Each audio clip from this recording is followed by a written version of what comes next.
Salut et bienvenue sur la chaîne de Les Infos de chez nous. C'était presque une évidence. Moins de 24 heures après le communiqué cinglant d'Oumar Braman Koné, procureur de la République près le tribunal de première instance d'Abidjan Plateau dans lequel il mettait en garde Antoine Thiemoko contre d'éventuelles poursuites judiciaires pour son immixtion dans un dossier, le journaliste et député de Tiasalé réagit.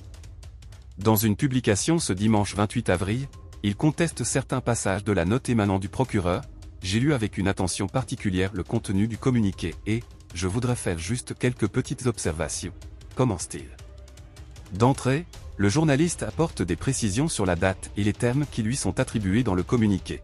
D'abord le procureur écrit, le vendredi 26 avril 2024, M. Assalé Thiemoko Antoine, dans une publication sur les réseaux sociaux, a dénoncé l'interpellation et le placement en détention préventive du nommé K.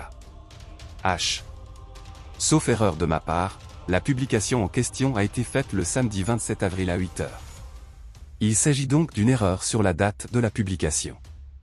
Cette erreur est cependant rassurante, car elle révèle que tout comme moi, Monsieur le procureur de la République peut commettre des erreurs d'appréciation, fait-il remarquer. En outre, Antoine Thiemoko explique qu'il n'a jamais écrit que le prévenu a été enlevé par des gendarmes. J'ai écrit, ce vendredi 26 avril, très tôt le matin, 3 gendarmes débarquent au domicile d'un homme, et procède à son arrestation. Je parle d'arrestation, pas d'enlèvement, deux termes qui ont une signification différente en droit. Monsieur le procureur ne peut donc pas m'imputer le terme d'enlèvement, qui est un acte illégal et que je n'ai pas employé, se défend-il, en s'abstenant toutefois de se prononcer sur le fond de l'affaire qui est en instruction. Monsieur le procureur, lui, a évoqué le fond de l'affaire, compté dans les moindres détails. Sans doute, des règles de procédure pénale que je ne maîtrise pas, lui donne le pouvoir d'évoquer publiquement le fond d'une affaire en instruction, poursuit Antoine, en continuant de réfuter la version qui lui est attribuée dans le communiqué, et qui est totalement différente des faits, selon lui. Pour le député de Tiasalé, son intervention n'était pas une tentative d'immixtion, mais une interpellation par rapport à l'état de santé de l'inculpé. Cette publication, uniquement basée sur des faits dont j'ai été témoin oculaire, au-delà de sa forme, narration journalistique sous forme de satire au final, n'avait pour objectif que d'appeler à la prise en compte de la dimension humaine et cela, du strict point de vue des droits de l'homme. Notre ministère en charge de la justice s'appelant ministère de la justice et des droits de l'homme. Pour moi, un prévenu malade du cœur, c'est un fait, qui fait un malaise dans les locaux du tribunal, monsieur le procureur reconnaît qu'il a bien fait un malaise, n'a pas à être conduit directement en prison. Des négligences des antécédents médicaux de nombreuses personnes placées en situation de stress ont parfois conduit à des drames.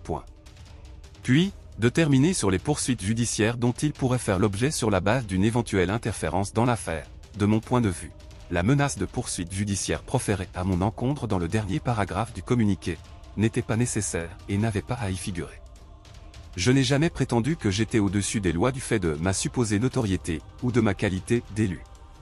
Mais la pleine conscience du fait que monsieur le procureur peut ordonner mon arrestation à tout moment, ne peut m'emprisonner dans le silence devant le fonctionnement des institutions de notre pays, écrit-il, exhortant les autorités judiciaires à tenir compte des critiques constructives des citoyens.